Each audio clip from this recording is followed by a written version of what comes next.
ದೆಹಲಿಯಲ್ಲಿ ನೀಟ್ ದಂಗಲ್ ವಿಚಾರದಲ್ಲಿ cockroach Janata party ತನ್ನ ಪಟ್ಟನ್ನ ಸಡಿಲಿಸದೆ ಅದರ ಹಠವನ್ನ ಮುಂದುವರಿಸಿದೆ. ಪ್ರತಿಭಟನೆಯನ್ನ ಕಾಕ್ರೋಚ್ ಜನತಾ ಪಾರ್ಟಿ ಮುಂದುವರಿಸಿದೆ. ನಿನ್ನೆ ಕೂಡ ಕಾಕ್ರೋಚ್ ಜನತಾ ಪಾರ್ಟಿಯ ಅಭಿಜಿತ್ ದೀಪ್ಗೆ ಏನು ಪ್ರತಿಭಟನೆಯನ್ನ ಮುಂದುವರಿಸೋದಾಗಿ ಹೇಳಿಕೆಯನ್ನ ನೀಡಿದ್ರು. ಸೊ ಈಗ ದೆಹಲಿಯಲ್ಲಿ ತನ್ನ ಪ್ರತಿಭಟನೆಯನ್ನ ಮುಂದುವರಿಸಿದ್ದಾರೆ. ಜಂತರ್ ಮಂತರ್ನಲ್ಲಿ ಅಲ್ಲೋಲ ಕಲ್ಲೋಲವೇ ಸೃಷ್ಟಿಸಿದ್ದು ಸಿಸಿಟಿವಿಯಲ್ಲಿ ಪ್ರತಿಭಟನಾಕಾರರ ಕೃತ್ಯ ಕೂಡ ಸೆರೆಯಾಗಿದೆ. ಒಟ್ಟಾರೆಯಾಗಿ ಪ್ರತಿಭಟನೆ ಮುಂದುವರಿಸುವುದಾಗಿ ಈ ಹಿಂದೆಯೂ ಕೂಡ ಹೇಳಿಕೆಯನ್ನು ನೀಡಿದ್ರು. ಅದರಂತೆ ಪ್ರತಿಭಟನೆ ಮುಂದುವರೆದಿದೆ. ಈ ಕುರಿತ ಡೀಟೇಲ್ಸ್ ಇದೆ, ನೀವೇ ನೋಡಿ.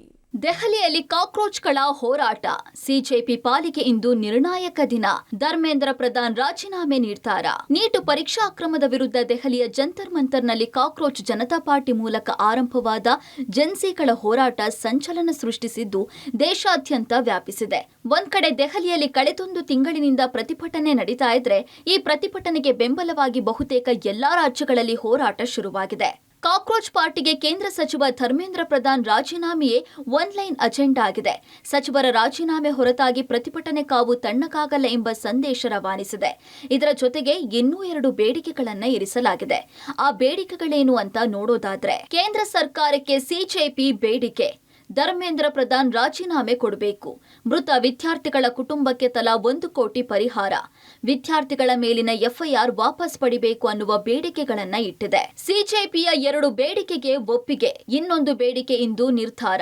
ಕಾಕ್ರೋಚ್ ಜನತಾ ಪಾರ್ಟಿ ಇಟ್ಟಿರುವ 3 ಬೇಡಿಕೆಗಳ ಪೈಕಿ 2 ಬೇಡಿಕೆಗಳನ್ನ ಕೇಂದ್ರ ಸರ್ಕಾರ ಒಪ್ಪಿಕೊಂಡಿದೆ. ದೆಹಲಿಯ ಕಾನ್ಸ್ಟಿಟ್ಯೂಷನಲ್ ಕ್ಲಬ್ನಲ್ಲಿ ನಡೆದ ಸಭೆಯಲ್ಲಿ ಪ್ರತಿಭಟನಾ ನಿರತ ವಿದ್ಯಾರ್ಥಿಗಳ ಮೇಲೆ ಹಾಕಲಾಗಿರುವ ಕೇಸ್ಗಳನ್ನ ಹಿಂದಕ್ಕೆ ಪಡೆಯೋದಕ್ಕೆ ಮತ್ತು ಆತ್ಮಹತ್ಯೆ ಮಾಡಿಕೊಂಡಿರುವ ನೀಟ್ ವಿದ್ಯಾರ್ಥಿಗಳ ಕುಟುಂಬಕ್ಕೆ 1 ಕೋಟಿ ಪರಿಹಾರ ಕೊಡೋದಕ್ಕೆ ಸಚಿವರಾದ ಜೆಪಿ ನಡ್ಡಾ ಹಾಗೂ ಜಿತೇಂದ್ರ ಸಿಂಗ್ ಒಪ್ಪಿಕೊಂಡಿದ್ದಾರೆ. ಇನ್ನು ಬಾಕಿ ಉಳಿದಂತೆ ಅತ್ಯಂತ ಪ್ರಮುಖ ಬೇಡಿಕೆಯಾದ ಸಚಿವ ಧರ್ಮೇಂದ್ರ ಪ್ರಧಾನ್ ರಾಜೀನಾಮೆ ಬಗ್ಗೆ ಸರ್ಕಾರ ಇಂದು ತೀರ್ಮಾನ ತೆಗೆದುಕೊಳ್ಳಲಿದೆ.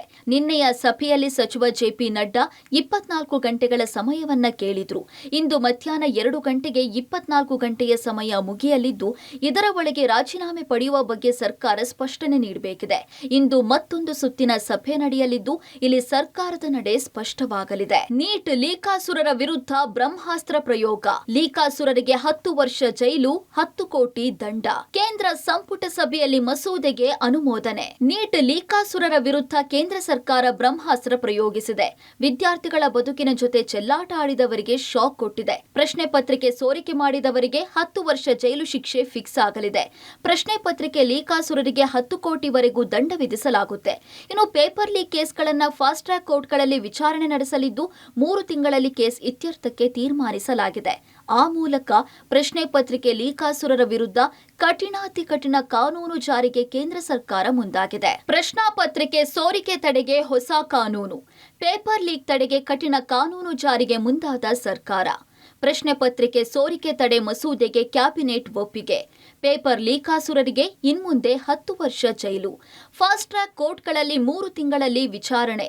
ಲೀಕ್ ಆರೋಪಿಗಳಿಗೆ 10 ಕೋಟಿ ರೂಪಾಯಿವರೆಗೆ ದಂಡ. ಸೋಮವಾರ ಮಸೂದೆ ಮಂಡನೆ ಮಾಡಲಿರುವ ಸರ್ಕಾರ. ಕೇಂದ್ರ ಸಚಿವ ಜಿತೇಂದ್ರ ಸಿಂಗ್ ಮಸೂದೆ ಮಂಡಿಸಲಿದ್ದು, ಸಂಸತ್ನಲ್ಲಿ ಮತಕ್ಕೆ ಹಾಕುವ ಸಾಧ್ಯತೆ ಇದೆ. ಸರ್ಕಾರದ ಒಂದು ನಿರ್ಧಾರ, ಸಿಜೆಪಿ ಪ್ರತಿಭಟನೆ ಭವಿಷ್ಯ. ಇನ್ನು ಪ್ರಧಾನ ರಾಜೀನಾಮೆ ಸಂಬಂಧ ತೆಗೆದುಕೊಳ್ಳಲಿರುವ ಒಂದು ನಿರ್ಧಾರ ತಿಂಗಳುಗಳಿಂದ ನಡೀತಾ ಇರುವ ಪ್ರತಿಭಟನೆಯ ಭವಿಷ್ಯ ನಿರ್ಧರಿಸಲಿದೆ. ರಾಜೀನಾಮೆ ತನಕ ಪ್ರತಿಭಟನೆ ಹಿಂಪಡೆಯುವ ಮಾತೇ ಇಲ್ಲ ಅಂತ ಈಗಾಗಲೇ ಸಿಜೆಪಿ ಸಂಸ್ಥಾಪಕ ಅಭಿಜಿತ್ ದೀಪ್ಗೆ ಸ್ಪಷ್ಟಪಡಿಸಿದ್ದಾರೆ. ಇನ್ನು ಕ್ಯಾಬಿನೆಟ್ನಲ್ಲಿ ಸಂಪುಟ ಸಚಿವರಿಗೆ ನರೇಂದ್ರ ಮೋದಿ ಮಹತ್ವದ ಸಂದೇಶವೊಂದನ್ನು ನೀಡಿದ್ದಾರೆ. ಜೆನ್ಸಿ ಜನಾಂಗವನ್ನ ಸೆಳೆಯೋದಕ್ಕೆ ಬಿಗ್ ಪ್ಲಾನ್ ಮಾಡಿದ್ದು, ಅದರಂತೆ ಸೋಷಿಯಲ್ ಮೀಡಿಯಾಗಳಲ್ಲಿ ಆಕ್ಟಿವ್ ಆಗಿರಲು ಸೂಚಿಸಿದ್ದಾರೆ. ಇನ್ಸ್ಟಾಗ್ರಾಂನಲ್ಲಿ ಯುವ ಜನಾಂಗವನ್ನ ಗಮನಿಸ್ತಾ ಇರಿ, ಯುವ ಸಮುದಾಯದ ಜೊತೆ ಸಂಪರ್ಕದಲ್ಲಿರಲು ತಿಳಿಸಿದ್ದಾರೆ. ಒಟ್ಟಾರೆ ದೇಶದಲ್ಲಿ ಎದ್ದಿರುವ ಜೆನ್ಸಿ ಹೋರಾಟ ತಣ್ಣಗಾಗಿಸುವ ಒಂದು ನಿರ್ಧಾರ ಸರ್ಕಾರದ ಕೈಯಲ್ಲೇ ಇದೆ. ಪ್ರಧಾನಿ ಮೋದಿ ಈ ಬಗ್ಗೆ ಯಾವ ನಿರ್ಧಾರ ಮಾಡಲಿದ್ದಾರೆ? ಪ್ರತಿಷ್ಠೆ ಬಿಟ್ಟು ದೇಶದ ಯುವ ಶಕ್ತಿಗೆ ಮಣಿತಾರಾ ಅಥವಾ ಕಾಕ್ರೋಚ್ಗಳ ಮನವೊಲಿಕೆ ಮಾಡ್ತಾರಾ? ಕಾದು ನೋಡಬೇಕು. ಶಬ್ಬೀರ್ ನಿಡಗುಂದಿ, ಪಬ್ಲಿಕ್ ಟಿವಿ, ನವದೆಹಲಿ.